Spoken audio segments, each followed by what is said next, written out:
तर सर्वप्रथम नमस्कार। तर आज आपल्या इथे आपण जीवामृत हे आपण बनवतोय, ठीक आहे। तर आता जीवामृतसाठी आपल्याला लागते काय, तर आपल्याला याच्यामध्ये लागणार आहे 10 किलो शेण, बरोबर। आपण याच्यामध्ये तुमच्या गाई येतं, आपण देशी गाईचंच गोमित्र असो शेण असो त्याचं घ्यायचं, असंख्य जीवाणू त्याच्यामध्ये चांगल्या प्रकारचे असतात, ठीक आहे। तर आता 10 किलो आपल्याकडे शेण आहे, 5 ते 10 लिटर गोमित्र लागते आपल्याला, बरोबर। आणि 2 किलो बेसन, 2 किलो आपल्याला बेसन लागते, 2 किलो गुळ लागतो, है ना। आणि आपल्याला अर्धा किलो किंवा मूठभर अर्धा किलो आपली वारुळाची माती किंवा वडाखालची माती। आता आपण वारुळाची किंवा वडाखालची माती काऊन घेतो, कारण की यात जीवाणू चांगल्या प्रकारे असतात। कारण की आपण याच्यामध्ये आता वडाखाली समजा उदाहरणार्थ की तिथं आपण फवारणी करत नाही, तिथं चांगली माती असते, तिच्यावर वडावरती विविध पक्षी बसतात, पक्षीची विष्ठा असते, समजा असं जास्तीत जास्त जीवाणू ज्या ठिकाणी असते ती पण माती आपण घेतो। म्हणजे वारुळाची माती आणि वडाखालची माती, धुऱ्याची माती, जी सुपीक माती अशी माती आपल्याला लागते। तर आणि 2 किलो गुळ, बरोबर। तर या प्रकारे आपण पूर्ण साहित्य आपण 180 लिटर 170 ते 80 लिटर पाण्यामध्ये आपण हे टाकतो, म्हणजे 200 लिटर ड्रम मध्ये आपण एवढं साहित्य टाकायचं आणि रोज सकाळ संध्याकाळी याला काठीनं ढवळायचं आणि असं 7 दिवसापर्यंत चालू द्यायचं। 7 दिवसानंतर आपलं जीवामृत चांगल्या प्रकारचं जीवामृत तयार होते। हे आपण आपल्या ड्रीपद्वारे पिकाला देऊ शकतो। आता आपण याची मात्रा कशी, ड्रेंचिंग करा, ड्रीपद्वारे द्या, याची मात्रा 200 लिटर प्रति एकर। जे बनवलं ते 1 एकराचा हिशोब आहे हा, सरळ त्या हिशोबाने पंपाने तुम्ही देत असाल का ड्रीपने देत असाल 200 लिटर आपण एका याला द्यायचंय, पंपाने दिलं ना, हो ना। म्हणजे आपला हिशोब कसा आहे की किती लागते बा कोणत्या पिकाला किती, काही विषय नाही। आपण हे जमिनीत देऊन राहिलो, जमिनीची पोत सुधारते, जमिनीमध्ये असंख्य जीवाणूचं म्हणजे जीवाणू वाढतात। तर याच्यामध्ये तुम्ही विविध पिकाला देऊ शकता, सोयाबीन आहे आपलं, तुमची हळद आहे, अजून तुमच्या कोणत्या पिकाला देत असेल।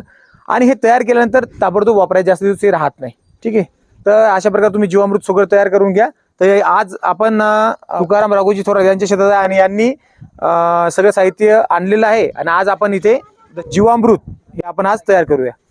की सर्वप्रथम आपण याच्यामध्ये आपल्याकडे 10 किलो शेण आहे, गाईचं शेण आहे, 10 किलो शेण याच्यामध्ये टाका। आता 10 किलो यात शेण टाकलं आपण, शेणाची स्लरी करून 10 किलो याच्यामध्ये शेणाची स्लरी या आपल्या 200 लिटर ड्रम मध्ये टाकायची। त्यानंतर गोमित्र घ्या, आपल्याकडे गोमित्र 7 लिटर गोमित्र आहे ना, हा गोमित्राची कॅन घ्या।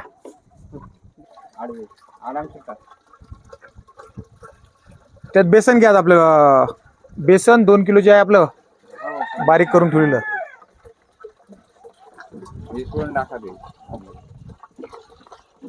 आणि कसं आहे बारीक थोडंसं करून घ्यायचं, बेसनाची गाठी गाठी बनतात आणि मग तसेच राहतात, त्याच्यामुळे ते थोडंसं बारीक व्यवस्थित करून घ्यायचं। शेण पण असं स्लरी सारखं बारीक करून घ्यायचं। आणि आपला 2 किलो गुळ आहे, 2 किलो गुळ, हा गुळाचं थोडं बारीक करून त्याचं द्रावण टाकून द्यायचं। आणि वारुळाची माती आपली मूठभर किंवा अर्धा किलो आपल्या वारुळाची माती, एवढं साहित्य आपण याच्यामध्ये टाकल्यानंतर आपल्याला 200 लिटर जीवामृत तयार होते, म्हणजे 1 एकराचं जीवामृत आपण तयार करतो। आता हे जीवामृत तयार झाल्यानंतर आपण आपल्या पिकाला ड्रिपद्वारे ड्रेंचिंगद्वारे आवडणी याची करू शकता, ठीक आहे।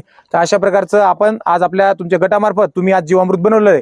तर आता असेच जीवामृत तुम्ही इतर सर्व सदस्य जे आहेत त्यांनी आपल्या शेतामध्ये या प्रकारे, तुम्हाला माहिती झालं काय काय लागते है ना, तुम्हाला आता लक्षात आलं निविष्ठा, त्या प्रकारचं हे सगळं साहित्य आणायचं। यात वेगळं काही टाकायचं बसायचं नाही, वेगळं काही टाकणार आपण खर्च वाढवणार आहे। आपला उद्देश तोच आहे की आपला कमी खर्चामध्ये उत्पादन वाढवायचं आपल्याला, है ना।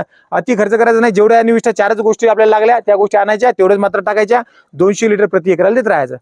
तर ठीक आहे, तर आपल्या गटातील बाकी सदस्यांनी सुद्धा अशा प्रकारे जीवामृत आता बनवून घ्या। चालेल, तर तुमचे सगळ्यांचे तसे धन्यवाद।